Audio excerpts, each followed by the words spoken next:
Alô, amigos! Tudo certo por aí? Vamos lá. Terminou Copa do Brasil, segundo jogo da semifinal. Flamengo 1, São Paulo 0 no estádio do Maracanã. Eu escolhi a palavra dignidade para dar um nome para o vídeo de hoje, porque é o mínimo, ou talvez o máximo, acho que é o máximo nesse caso, né?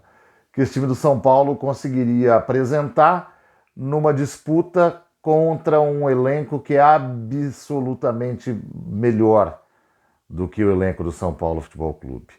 Por méritos que o Flamengo vem construindo ao longo dos últimos 8 anos, pelo menos. Quando tomou um pouco de juízo e disse assim, tá tudo errado no Flamengo, se a gente não consertar agora, a gente nunca mais vai voltar a ter o tamanho que a gente teve um dia. É curioso porque esse processo no Flamengo começa entre 2013, na verdade um pouco mais cedo, 2012, mas ele vai começando a ser desenhado melhor entre 13 e 14.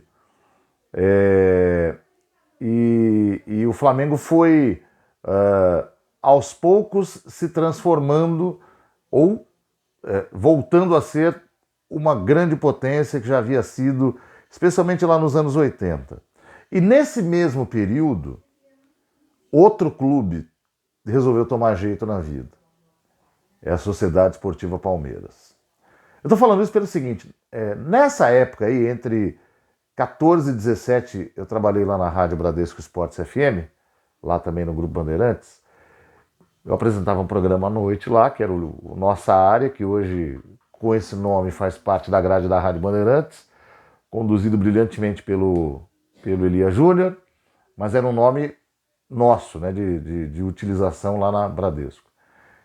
E no programa e em algumas jornadas esportivas, nessa época, eu lembro que eu lembro que eu falei isso comentando um jogo do Palmeiras e depois falando no programa a respeito de alguma coisa do Palmeiras, naqueles questionamentos que a gente faz quando faz um comentário sobre uma equipe, um jogo, enfim, ou qualquer coisa parecida com isso.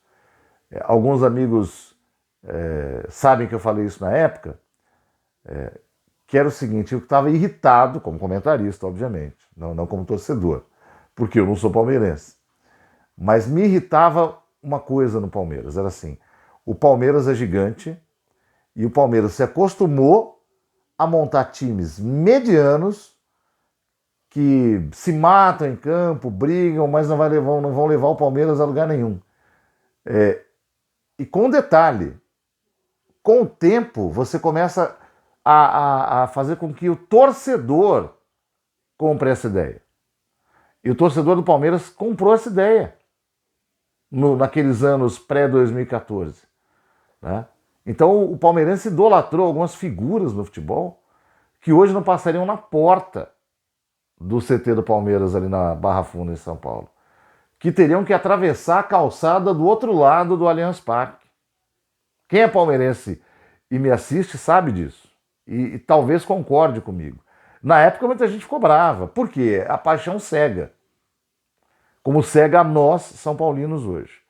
E o Palmeiras decidiu tomar jeito naquela época com o brilhante Paulo Nobre, que tinha uma vantagem em relação a dirigentes são paulinos, né?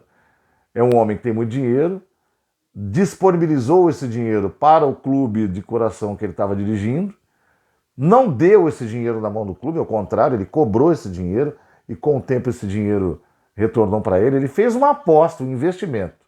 Eu vou colocar um dinheiro aqui e vou tentar mudar a forma de administrar o clube. Ele conseguiu as duas coisas. Colocou dinheiro ali, mudou a forma de administrar o Palmeiras, transformou de novo o Palmeiras em algo moderno, e olha que modernidade era algo que o Palmeiras não via há umas 3 décadas, e tá aí o resultado. E hoje a gente está falando dos dois times, eu estou falando aqui, de Flamengo e de Palmeiras, que mais ou menos na mesma época resolveram tomar jeito na vida.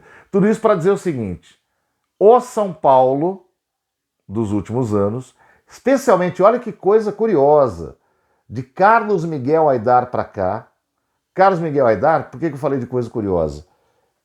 Foi um presidente visionário dos anos 80, que depois se tornou um nefasto presidente do futebol clube, do São Paulo Futebol Clube, nos anos 2010. E o curioso da história é que no ano de 2014, o Carlos Miguel Aidar protagonizou aquela lamentável cena do cacho de bananas, tirando sarro do Palmeiras, tentando insinuar que o São Paulo era um gigante e que o Palmeiras tinha se tornado um time pequeno. E é exatamente naquele ano que começa a transformação palmeirense. E evidentemente, cara, não foi por causa do Carlos Miguel Aidar. Ninguém lá no Palmeiras viu aquilo e falou: vamos mudar porque o Aidar tirou sarro. O Palmeiras já estava num processo de modernização.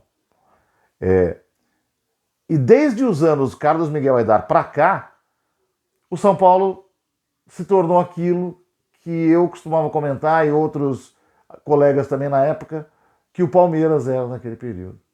Então,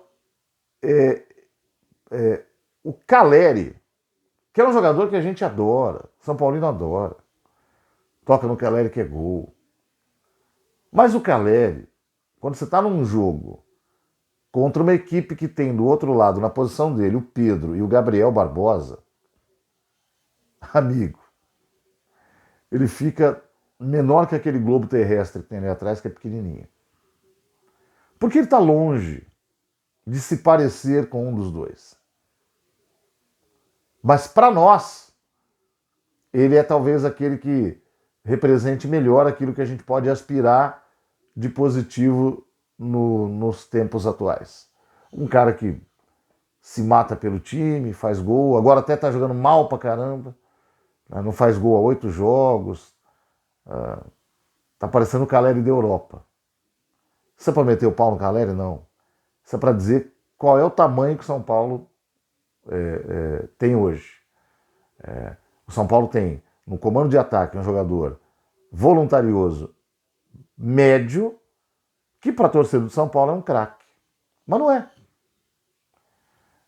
O São Paulo tem um meio de campo da base, que é muito esforçado, mas é lotado de jogadores medianos. Um deles hoje em campo, que é o Rodrigo Nestor, demonstrou mais uma vez que sente jogos grandes, né? Jogos desse tamanho.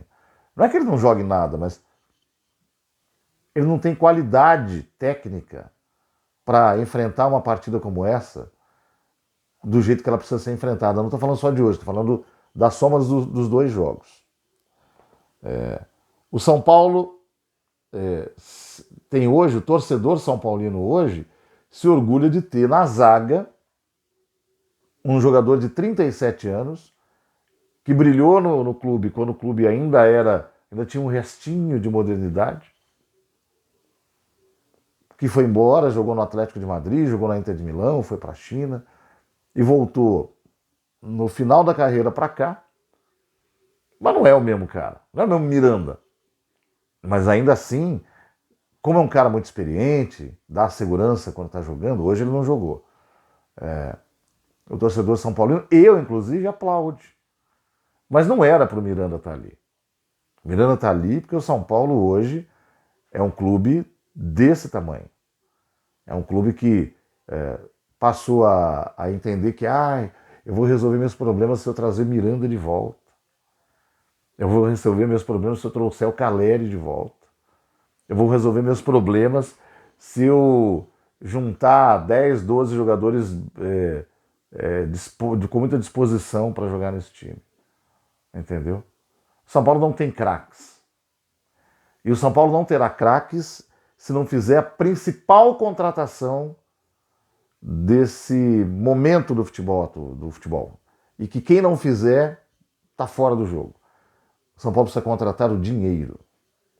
E contratar o dinheiro é difícil.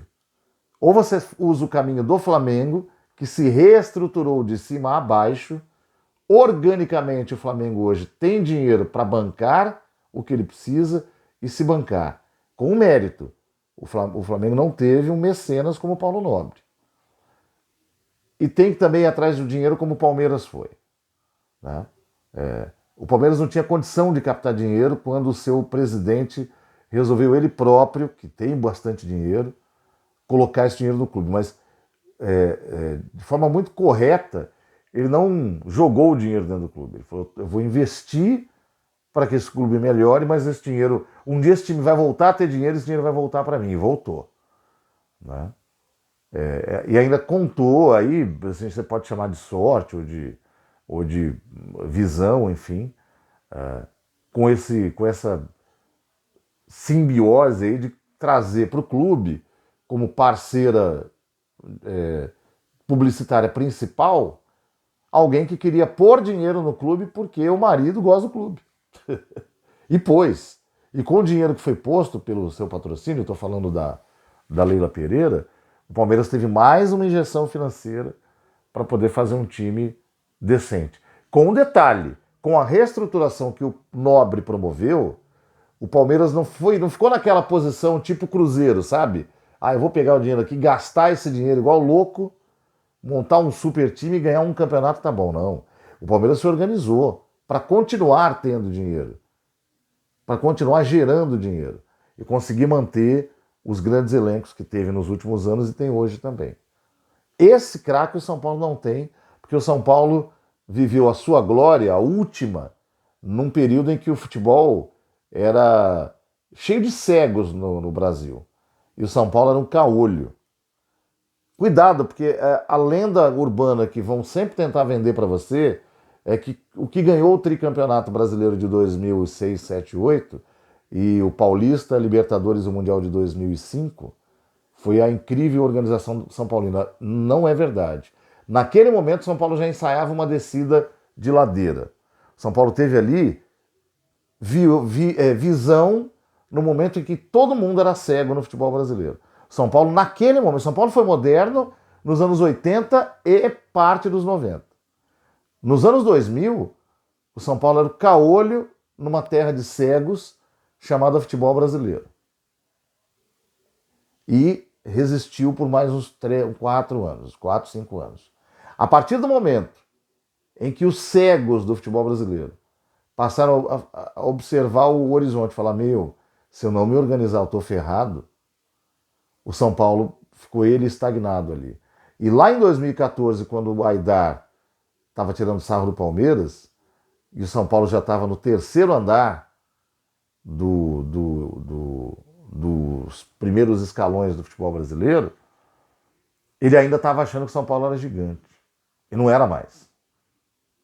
Ele trouxe o Kaká naquele ano para jogar um Campeonato Brasileiro por 6 meses por empréstimo, porque o Kaká não ia estrear antes de janeiro de 2015 na Liga de Futebol Americano.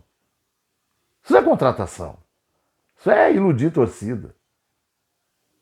E as diretorias que o São Paulo teve de lá até aqui são iguais, inclusive a atual.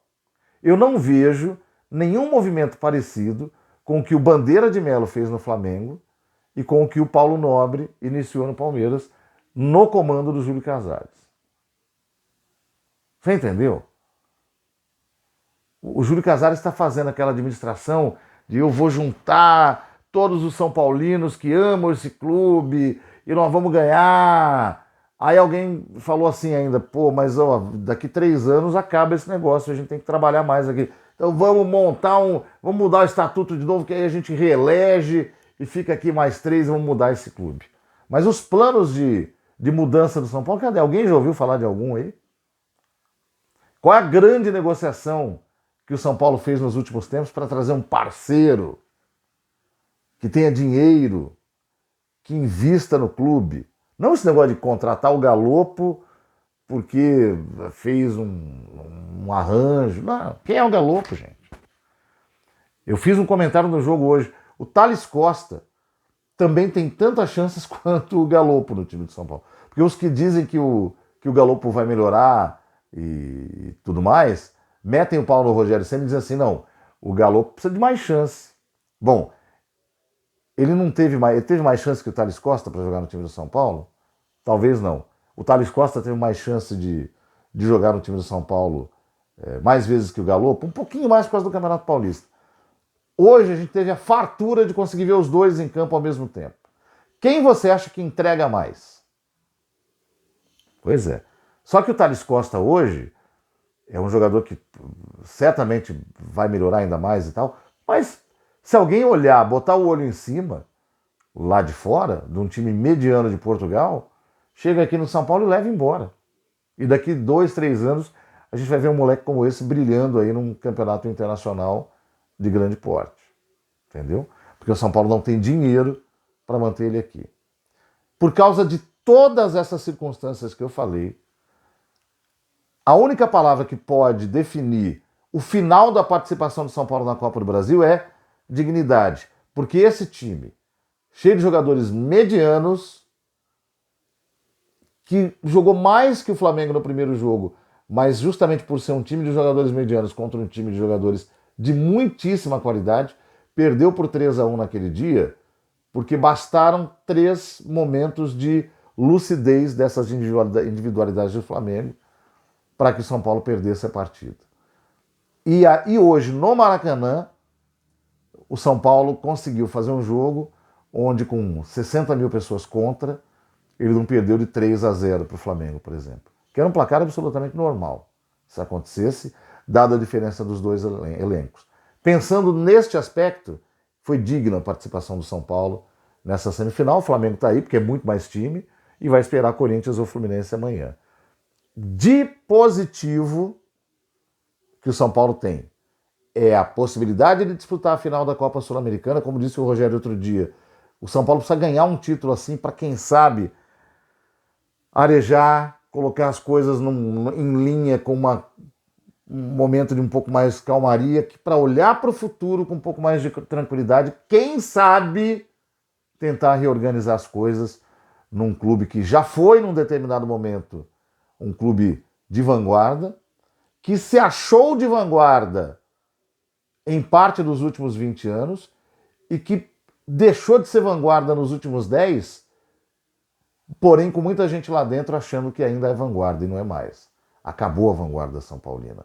Ou São Paulo volta a ser grande, do jeito que os grandes verdadeiramente são, ou a gente vai de novo ano que vem, em 2024, tá fazendo um vídeo para falar em dignidade. Domingo tem o Ceará pelo Campeonato Brasileiro. Perder não pode. Ganhar é quase que obrigação. Tem que trabalhar para ganhar, para se sair com um empate duro, respirar um pouquinho, porque depois tem 2 jogos em casa contra times da parte de baixo também. Certo, gente? Mas a gente vai ver se São Paulo melhorar ainda mais ao longo dos anos. Não com esses caras que estão aí, mas com alguém que tenha capacidade de entender que promover futebol hoje é algo muito diferente do que era há 30 anos. Quem já entendeu, tá aí, dominando o cenário. Valeu, pessoal!